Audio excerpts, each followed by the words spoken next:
Hello everyone, how are you all? I hope you all are totally fit and fine. I am here with another video on your YouTube channel Gemma. तो आज हम लोग जिस topic पर discussion करने वाले हैं वो है ग्रेट डिप्रेशन 1929। लास्ट वीडियो में मैंने बताया था कि इंट्रोडक्शन ऑफ मैक्रो इकोनॉमिक्स और जो इंट्रोडक्शन चैप्टर है उसके अंदर हमें ग्रेट डिप्रेशन के बारे में पढ़ना है। ठीक है, तो उसके बारे में अगर हम स्टार्ट करेंगे अभी, तो देखो डिप्रेशन का मतलब क्या होता है। आप लोगों ने डिप्रेशन वर्ड तो सुना होगा, बहुत लोगों ने सुना होगा। तो ज्योग्राफी में भी आई होप कि आप लोगों ने पढ़ा होगा डिप्रेशन के बारे में। फर्स्ट ऑफ ऑल देखो, एक डिप्रेशन तो हमारा माइंड वाला डिप्रेशन होता है कि यार ये डिप्रेशन में चला गया, ये डिप्रेशन में चली गई, ऐसा वाला। तो ये डिप्रेशन वैसा नहीं है। अब हमें देखना इकोनॉमिकली डिप्रेशन का मतलब क्या होता है। ठीक है, इकोनॉमिक्स में डिप्रेशन का मतलब होता है डिक्लाइन। ओके, डिक्लाइन होना मतलब डिप्रेशन। क्या हुआ था 1929 में यूएस के स्टॉक एक्सचेंज में बहुत बड़ा डिक्लाइन आया था।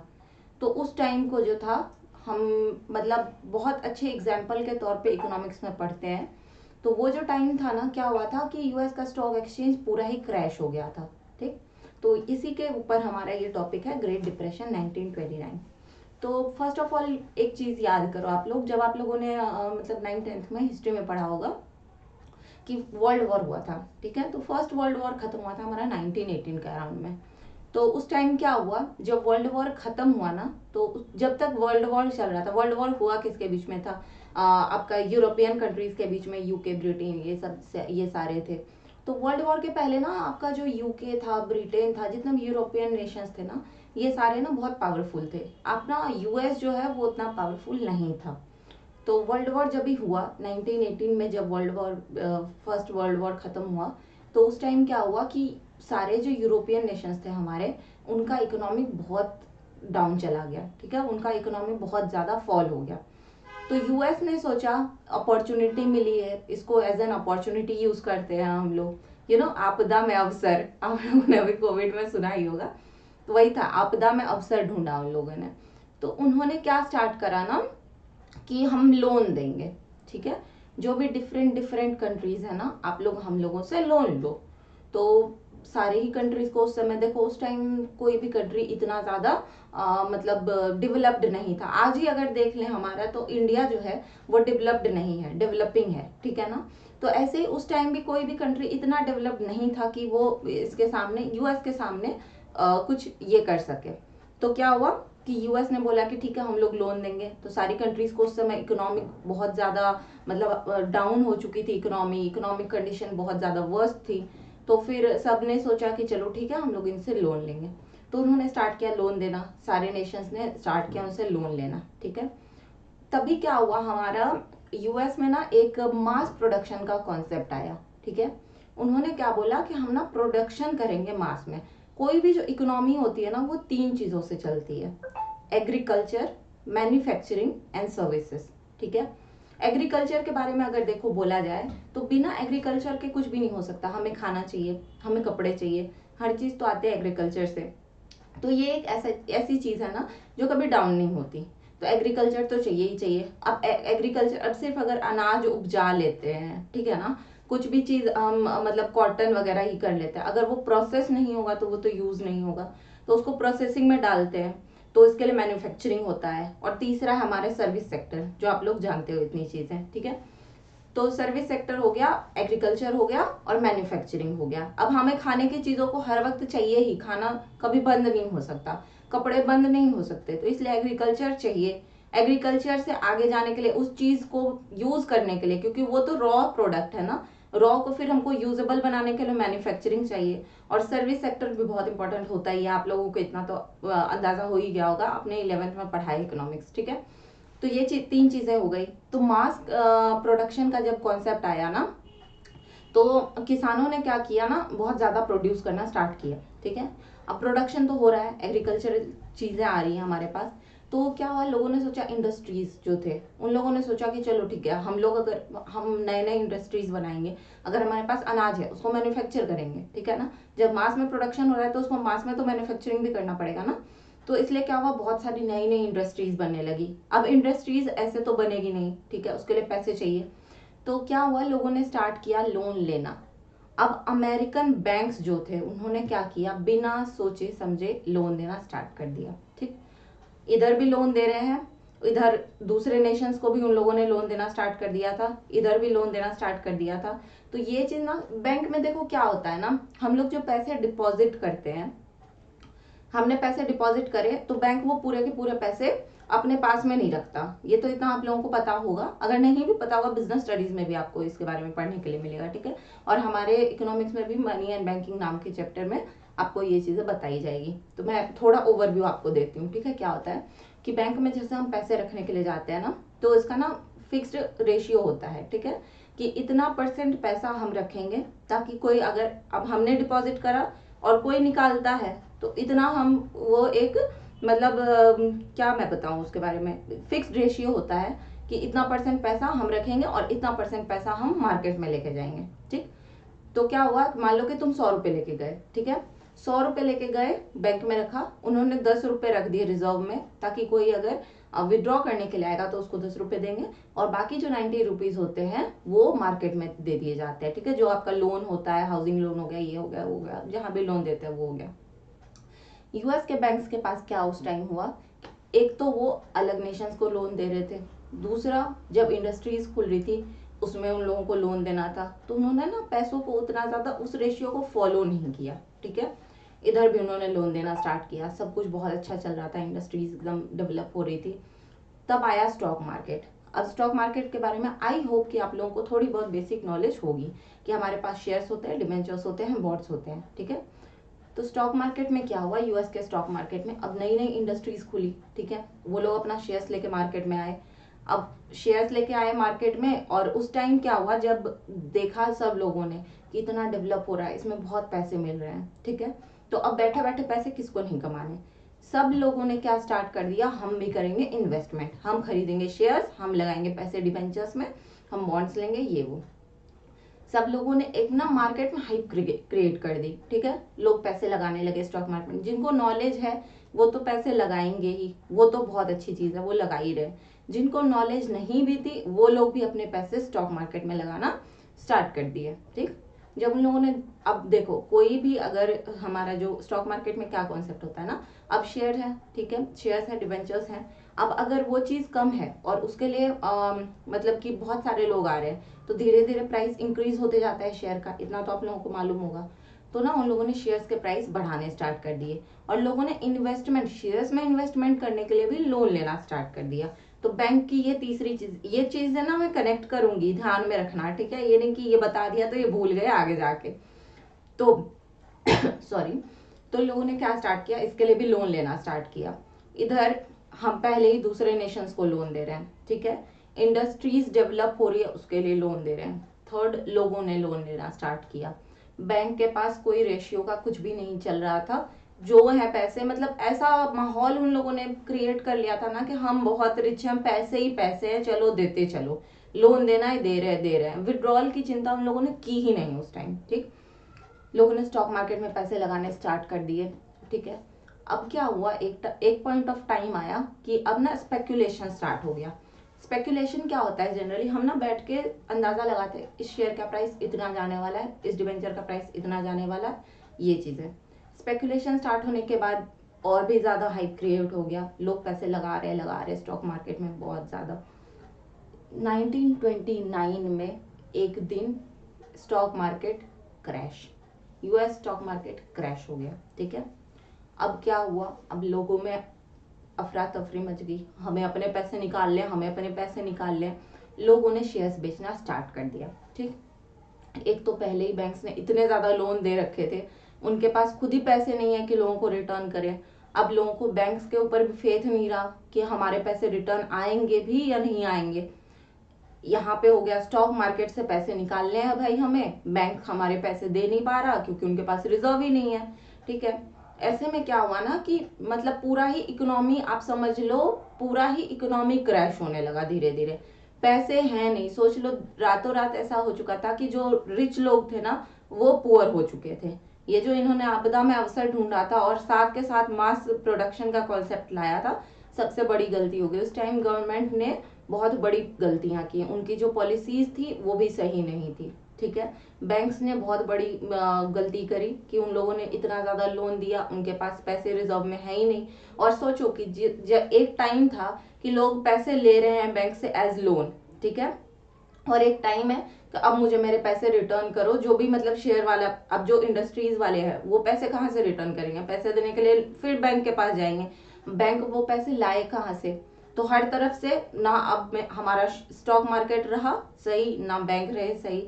इसका सबसे ज्यादा इफेक्ट पड़ गया फिर हमारे यहाँ ये मास प्रोडक्शन वाले इसमें।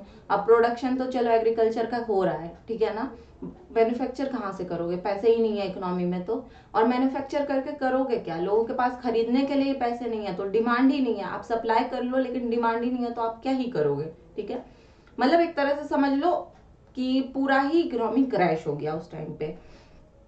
ये चीजें हुई। उसके बाद क्या हुआ कि अब हमारा जो गोल्ड वाला, जैसे क्या होता है ना कि हम ना कंट्रीज के पैसे कैसे डिटरमाइन होते हैं, जैसे कि कितने मतलब $1 में कितने रुपए होंगे, ये सारी चीजें गोल्ड पे डिपेंडेंट होती है, ठीक है। यहाँ पे भी जाके इस वजह से यहाँ से पूरा का पूरा हमारा जो वर्ल्ड होता है कनेक्ट होता है, ठीक है। यहाँ के वजह से अभी भी देखना, अगर यूएस पे कुछ होता है ना तो उसका इफेक्ट पूरे के पूरे वर्ल्ड पे पड़ता है। तो उस टाइम भी उसी तरीके से, ऐसा नहीं कि 1929 में सडनली हम बोलेंगे कि ग्रेट डिप्रेशन आ गया तो हर जगह कंट्रीज में आ गया, ऐसा नहीं हुआ। डॉलर के प्राइसेस पे ये पड़ने लगा, इफेक्ट पड़ने लगा। तो इस वजह से हमारा पूरा ही इकोनॉमी क्रैश हो गया उस टाइम यूएस का। तो आओ अब इसके बारे में एक थोड़ा ओवरव्यू लेते हैं अच्छे से। ये हुआ था 1929 में स्टार्ट हुआ था और 1939 तक चला था, ठीक है ना। कब स्टार्ट हुआ? 1929 में। और कब तक चला? 1939 तक। सोचो कि ये ड्यूरेशन 10 इयर्स का ड्यूरेशन कितना ज्यादा होता है।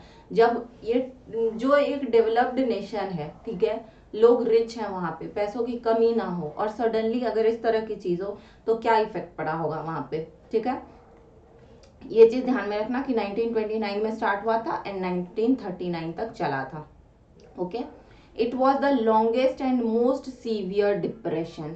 सबसे ज्यादा बड़ा आज तक का जो डिप्रेशन था, ग्रेट डिप्रेशन 1929 में।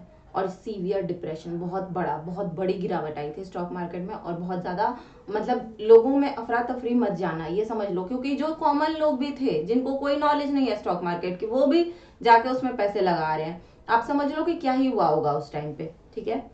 थर्ड है, it originated in the United states but great depression caused drastic declines in output, severe unemployment and acute deflation, ठीक है, acute deflation in almost every country of the world. Originated in United states, लेकिन great depression क्या हुआ था? Drastic decline in output. Output आप समझ रहे हो ना, मैंने बताया आपको, जैसे एग्रीकल्चर प्रोडक्शन हुआ, ठीक है, उसके एग्रीकल्चरल प्रोडक्ट्स हमने बनाए, ठीक, उसके बाद उसका मैन्युफैक्चरिंग हुआ, लेकिन आउटपुट जो हमने जनरेट किया, लोगों के पास पैसा ही नहीं है, डिमांड ही नहीं होगा, आउटपुट क्या ही कर लोगे आप, ठीक है, प्रोडक्शन करके। सीवियर अनएम्प्लॉयमेंट, जो भी इंडस्ट्रीज में लोग काम कर रहे थे उन लोगों को हटाया गया। अब इंडस्ट्रीज के शेयर के प्राइस डिक्लाइन हो रहे हैं, ठीक, उनके पास पैसे घट रहे हैं, लोन का ऑप्शन खत्म हो चुका है, तो आखिर वो एम्प्लॉयमेंट देंगे कहाँ से? और जो लोग होंगे उनको तो हटाएंगे। आप लोगों ने कोविड के टाइम पे देखा ही होगा ये चीज, ठीक है। तो वैसे ही करके सीवियर अनएम्प्लॉयमेंट आया और acute deflation in almost every country of the world, ठीक है। फिर थर्ड में है डिक्लाइंस इन कंज्यूमर डिमांड, डिमांड खत्म, फिनेंशियल पैनिक्स, बैंक से पैसे नहीं मिल रहे हैं। सोचो अगर आज आपके साथ ऐसा हो, आप बैंक में जाओ विड्रॉ करने के लिए और बैंक बोले हमारे पास पैसे नहीं है, तो क्या हालत होती है। बहुत सारे बैंक्स ऐसे हमने देखे भी हैं जिनके पास के पैसे नहीं होते हैं, जो अभी रिसेंटली ही आप लोगों ने बहुत सारे बैंक्स के साथ ऐसा देखा होगा। तो वही चीज उस टाइम हर मतलब ऑलमोस्ट सारे बैंक के साथ हुआ, ऑलमोस्ट उसमें बहुत सारे लोगों के पैसे लगे हुए हैं, ठीक है, उनको पैसे वापस नहीं मिल रहे हैं, स्टॉक मार्केट डिक्लाइन हो रहा है, इंडस्ट्रीज से लोगों को निकाला जा रहा है। तो इस सब से चीजों से सोचो कि कितना ज्यादा पैनिक क्रिएट हो चुका होगा। Misguided government policies, government policies जो थी वो गलत थी। गवर्नमेंट ने क्या सोचा ना उस टाइम कि हम ना इंटरेस्ट रेट्स इंक्रीज कर देते हैं। जब लोग स्टॉक मार्केट में पैसे लगाने के लिए हमसे ले रहे हैं लोन, तो हम ना अगर इंटरेस्ट रेट बढ़ा देंगे तो हमारे पास ज्यादा पैसे आएंगे। लेकिन ये चीज जो थी इसने बहुत बड़ा प्रॉब्लम क्रिएट कर दिया, ठीक है। Economic output to fall in the United States, economic output fall हो गया, क्योंकि जब आपका इंटरेस्ट रेट बढ़ जाता है ना बहुत ज्यादा, तो उसके बाद फिर आपका डिक्लाइन कंपलसरी होता ही है। वाइल द गोल्ड स्टैंडर्ड्स, जो मैंने आपको बताया ना कि गोल्ड के ऊपर डिपेंडेंट होते हैं हमारे, which link nearly all the countries of the world in a network of a fixed currency exchange rates. जैसे कि हमारा $1 कितने रुपए के बराबर है, ये हमारा यहाँ फिक्स्ड करेंसी एक्सचेंज रेट से जो है मतलब ये किया जाता है, डिटरमाइन किया जाता है। Played a key role in transmitting the American downturn to other country. इस टाइप से देखो, जैसे कि गोल्ड स्टैंडर्ड्स जो थे, ठीक है, और आपका जो फॉरेन करेंसी एक्सचेंज रेट्स है, इस वजह से पूरा का पूरा वर्ल्ड जो है वो कनेक्टेड है। तो जो जैसे ये सारी चीजें जैसे कनेक्टेड हैं, तो इस वजह से सारी ऑल ओवर द वर्ल्ड, ठीक है ना, उनके इकोनॉमी पे प्रभाव पड़ने लगा इसका। ठीक, उसके बाद क्या है, the initial declines in the US output in the summer of 1929 is widely believed to have stemmed from light US monetary policy aimed at limiting stock market speculation। जैसे speculation के बारे में मैंने आपको बताया, ठीक है। Initial decline, initial means starting का, फर्स्ट ऑफ ऑल, ठीक है। यूएस आउटपुट जो था समर ऑफ 1929 में यूएस से स्टार्ट हुआ, और जो है ये स्टॉक मार्केट स्पेकुलेशन के वजह से जो है बहुत ज्यादा डिक्लाइन हमें फेस करना पड़ा। फिर क्या है, stock prices had risen more than fourfold from the low in 1921 to the peak in 1929। जैसे मैंने आपको बताया ना कि स्टॉक प्राइसेस जो थे वो बहुत ज्यादा बढ़ा दिए गए थे। स्टॉक के प्राइसेस, लोग ज्यादा इन्वेस्टमेंट कर रहे थे, ऑब्वियसली स्टॉक प्राइसेस बढ़ ही जाएंगे। क्या होता है फिर, इन 1928 and 1929 the federal reserve had raised interest rates in hopes of slowing the rapid rise in stock prices। 1928 से 1929 के बीच में फेडरल रिजर्व ने क्या किया, इंटरेस्ट रेट्स को बढ़ा दिया, ताकि जो है rapid rise in stock prices जो है हमारे उतने ज्यादा बढ़े ना। स्पेकुलेशन की वजह से स्टॉक प्राइसेस बहुत ज्यादा बढ़ते जा रहे थे, इसी वजह से ये चीज की गई, ठीक है। These higher interest rates depressed interest sensitive spending in areas such as constructions and automobile purchase। Government ने क्या सोच के इंटरेस्ट रेट बढ़ाए थे कि लोग स्टॉक मार्केट में कम इन्वेस्टमेंट करेंगे, स्टॉक के प्राइसेस लिमिटेड हो जाएंगे, ठीक है ना, स्टॉक के प्राइसेस पे हम ये करेंगे कि हम एक कमांड कर लेंगे, ठीक है। लेकिन इसका इफेक्ट पड़ा किस पे, इसका इफेक्ट जाके पड़ा हमारे कंस्ट्रक्शंस पे, हमारे ऑटोमोबाइल परचेजेस पे, ठीक है ना। ऑब्वियसली कंस्ट्रक्शन या ऑटोमोबाइल परचेजेस, आज ही देख लो कि लोग कितना ज्यादा अगर कुछ गाड़ियों में इन्वेस्टमेंट करते हैं या घर बनाते हैं, तो क्या होता है ना कि लोन लेते हैं, वो हाउस लोन लेते हैं, फिनांस कराते हैं गाड़ियों को। तो जब आपका अगर इंटरेस्ट रेट इतना बढ़ जाएगा तो इफेक्ट तो ऑब्वियसली पड़ेगा ही। तो सॉरी, तो उन्होंने जहाँ के लिए सोच के किया था वो तो गया नहीं, तो गवर्नमेंट पॉलिसीज यहाँ पे फेल हो गई, विच इन टर्न रिड्यूस प्रोडक्शन उसके वजह से बहुत ज्यादा रिड्यूस हो गया, ठीक है। उसके बाद when a variety of minor events led to gradual prices decline in October 1929, ये ना याद रखना, October 1929 investors lost confidence and the stock market bubble bast.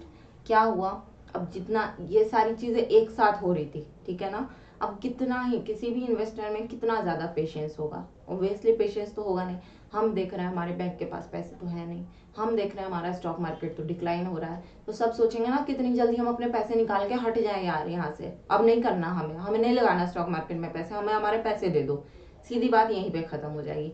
तो लोग ना बहुत ज्यादा कॉन्फिडेंस लूज करने लगे थे, बैंक के ऊपर भी कॉन्फिडेंस लूज होने लगा था, ठीक है ना। ये जो स्टॉक मार्केट का जो बबल बस्ट था ना, इसके वजह से मतलब इन्वेस्टर्स ने पेशेंस खत्म कर दी, अब उनको सिर्फ अपने पैसे चाहिए थे, पैसे इकोनॉमी में थे नहीं, इकोनॉमी पूरी की पूरी डाउनवर्ड स्लोपिंग, ठीक है। Panic selling begin on black Thursday, ये चीज ना याद रखना, ब्लैक थर्सडे, ओके, अक्टूबर 4 1929। ये क्या है, अब पूछोगे कि ये ब्लैक थर्सडे क्या है, मैं बताती हूँ। Panic selling begin on black Thursday October 24 1929। क्या हुआ था, इसी दिन ना first time stock market decline हुआ था, लोगों ने सेलिंग स्टार्ट की थी, ठीक है ना, ब्लैक थर्सडे। इसी दिन स्टॉक मार्केट क्रैश हुआ था, लोगों ने सेल करना स्टार्ट कर दिया था, सबसे ज्यादा सेलिंग इसी दिन हुई थी, इसीलिए इसको ब्लैक थर्सडे के नाम से याद रखते हैं। एमसीक्यूज वगैरह में आ सकते हैं, इसलिए याद रखना, Black Thursday October 4 1929। Because the decline was so dramatic this event is often referred to as the Great Crash of 1929। आप लोगों ने अभी तक जो देखा, आप लोगों को एक मूवी की तरह लग रहा होगा, ठीक है ना, कि एक साथ में किसी कंट्री के साथ अगर इतना कुछ होगा तो ऑब्वियसली वहाँ की जो जनता है, वहाँ के जो लोग हैं, उनकी क्या हालत हुई होगी। एक जो डेवलप्ड कंट्री है, डेवलप्ड नेशन है, उसमें जाके इस तरह की चीज़ें होंगी तो ऑब्वियसली लोगों में बहुत ज़्यादा हाहाकार, समझ लो हाहाकार मच जाएगा, बवाल हो जाएगा।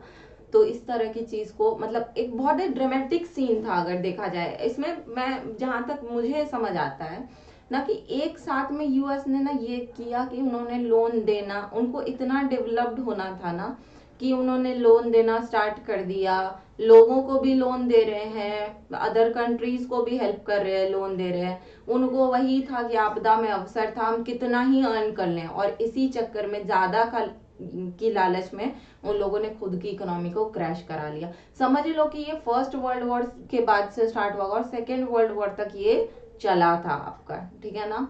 तो बहुत ज्यादा ही प्रॉब्लम हुई थी उस टाइम पे, तो इसीलिए इसको बहुत ज्यादा ड्रामेटिक था, इसलिए इसको ग्रेट क्रैश ऑफ 1929 के नाम से भी जाना जाता है, ठीक है। आप लोग ये सारे पॉइंट्स जो बुलेट पॉइंट्स है ना, इसको आप लोग अपने नोटबुक में लिख सकते हो, ठीक है। तो इससे आपको बहुत ज़्यादा हेल्प होगी इसके बारे में। आपके लिए मैं एक बार वापस से ये सारा रीड कर दे रही हूँ ताकि आपके माइंड में फिट हो जाए। Began in 1929 and lasted until 1939, okay. Second is what it was the longest and most severe depression. Longest and most severe. It originated in the US, but Great Depression caused drastic declines in the output, severe unemployment, and acute deflation in almost every country of the world. Okay. Declines in consumer demand, financial panics, and misguided government policies causes economic output to fall in the United States, while the gold standards, which linked nearly all the countries of the world in a network of fixed currency exchange rates, played a key role in transmitting the American downturn to other countries. कैसे other countries को effect हुआ, ठीक है। The initial decline in US output in the summer of 1929 is widely believed to have stemmed from light US monetary policy aimed at limiting stock market speculation. Market देखो, stock market speculation की वजह से तो बहुत ज्यादा problem create हुई थी, ये आप लोगों को अभी तक समझ आ ही गया होगा। Stock prices has risen more than fourfold from the low in 1921 to the peak in 1929. Stock prices बहुत ज्यादा हाई हो चुके थे, ठीक है, 1921 से लेके 1929 के इसमें। In 1928 and 1929, the Federal Reserve had raised Federal Reserve मतलब बैंक के इंटरेस्ट रेट, ठीक है ना, had raised interest rates in hopes of slowing the rapid rise in stock prices. Stock prices को जो है मतलब स्टॉक प्राइसेस के जो रेट्स बढ़ रहे थे उसको स्लो डाउन करने के लिए 1928 और 1929 में इंटरेस्ट रेट्स को बढ़ा दिया गया था। These higher interest rate depressed interest sensitive spending in areas. Interest sensitive मतलब क्या, आम जनता, ठीक है ना, इन लोगों को ही इंटरेस्ट रेट से ज्यादा फर्क पड़ता है। In areas such as constructions and automobile purchases, which in turn reduced production. Okay. When a variety of minor events led to gradual price declines in October 1929, investors lost confidence and the stock market bubble burst. Okay. And the panic selling began on Black Thursday, October 24, 1929. ये date हमें याद रखनी है, अक्टूबर 24, 1929, black Thursday. Why? सबसे ज्यादा selling, stock market का decline, bubble bust, because the decline was so dramatic, ठीक है। This event is often referred to as the Great Crash of 1929। I hope कि ये आप लोगों को क्लियर हो गया होगा। नेक्स्ट चैप्टर में फिर से हम इंट्रोडक्शन चैप्टर को ही डिस्कस करेंगे, okay. Thank you everyone, keep watching, please share with your friends, please subscribe to my channel, and please like my video, and thank you so much. Thank you, tada, bye bye.